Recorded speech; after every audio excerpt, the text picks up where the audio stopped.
retour du service commercial. Mesdames et messieurs, merci donc de nous retrouver dans le forum matinal de ce matin. Mathieu Kolaoliboko, bien le bonjour. Bonjour Latifat, bonjour à tous les amis internautes. Eh bien, dans le numéro de ce jour, nous revenons encore sur cette rencontre du chef de l'État avec le comité de pilotage de l'audit du fichier électoral. Mathieu Kolaoliboko, quelle lecture faites-vous de la posture du chef de l'État face aux membres du comité? Oui, il faut en parler après.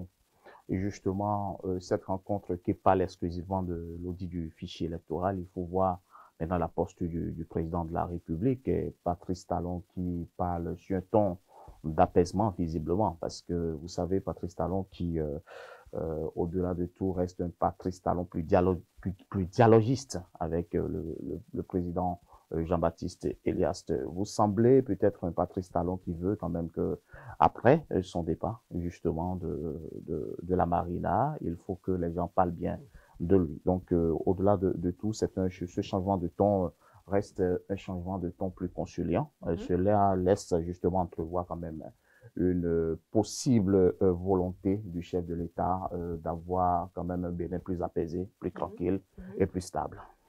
Et voilà, vous le dites déjà si bien, mais Mathieu Kolaoliboko, vous voyez par une forme de repositionnement stratégique à l'approche de 2006? Évidemment, il faut le dire.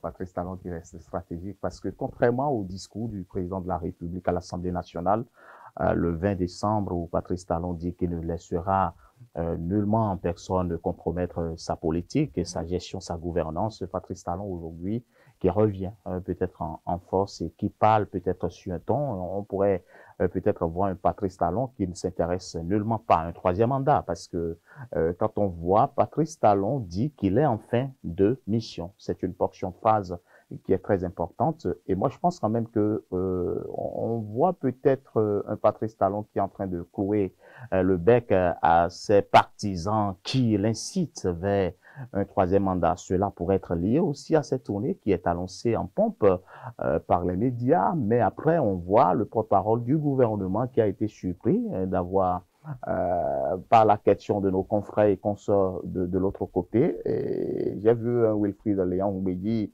qui ne sait même pas que son chef peut-être avait peut-être un tel programme.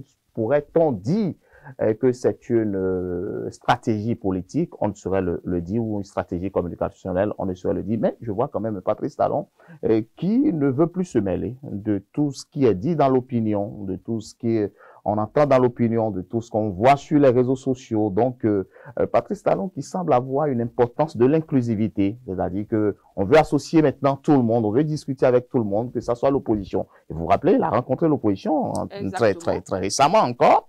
Ils ont discuté, même si ce n'est pas médiatisé en pompe, il a écouté encore l'opposition.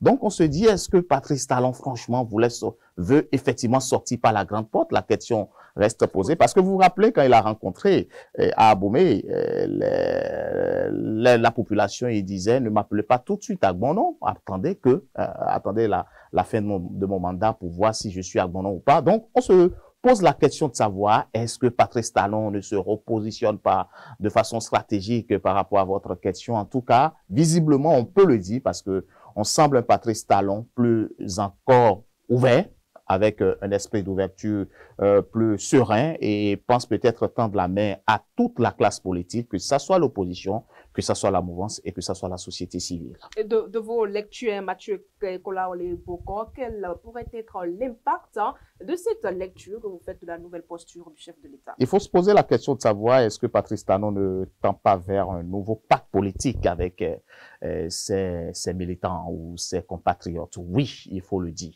Parce que vous savez, depuis le discours du président de la République, le discours à la nation, il faut le rappeler, le 20 décembre à l'Assemblée nationale, on a eu quand même beaucoup d'analystes politiques qui ont apprécié, mais aussi qui ont souligné peut-être l'insuffisance communicationnelle dans ce discours-là. Donc, Patrice Talon se dit, ben écoutez, je voudrais renouer avec mes concitoyens, renouer avec mes compatriotes, pour que nous allions tout doucement vers les échéances 2026. Vous allez voir, le montant qui a été alloué a été donné au comité de de pilotage. L'opposition qui, au fur et à mesure, demande d'audience est acceptée par le président de la République. Donc, on se dit, Patrice Talon, aujourd'hui, reste un homme prudent, a fait de troisième mandat. Patrice Talon, est-ce qu'il veut, est-ce qu'il n'en veut pas? Mais si on s'en tient justement aux différents discours récents de Patrice Talon, on sent peut-être avoir un Patrice Talon qui veut effectivement laisser le pouvoir, qui veut partir tel qu'il a réaffirmé devant la communauté internationale, devant la presse nationale et internationale. On voit un Patrice Talon quand même, un Patrice Talon qui se dit, ben écoutez, à partir de 2026, vous allez m'applaudir et nous espérons que cela soit ainsi. Mais Latifat, il faut être prudent aussi parce que la politique, c'est aussi un jeu et lorsque nous sommes dans un jeu politique, tout peut arriver. Est-ce que Patrice Talon le fait par aussi pour pouvoir peut-être déjouer les pronostics? En tout cas, la question reste ouverte. On attend de voir la suite. Avec le temps, on le saura. Hein? Avec le temps, on le saura. Merci à vous, Mathieu Kolaolé. Et Bokor, mesdames et messieurs, vous avez compris, c'est terminé pour le forum d'aujourd'hui. Nous allons à présent nous informer de la note météorologique de ce matin.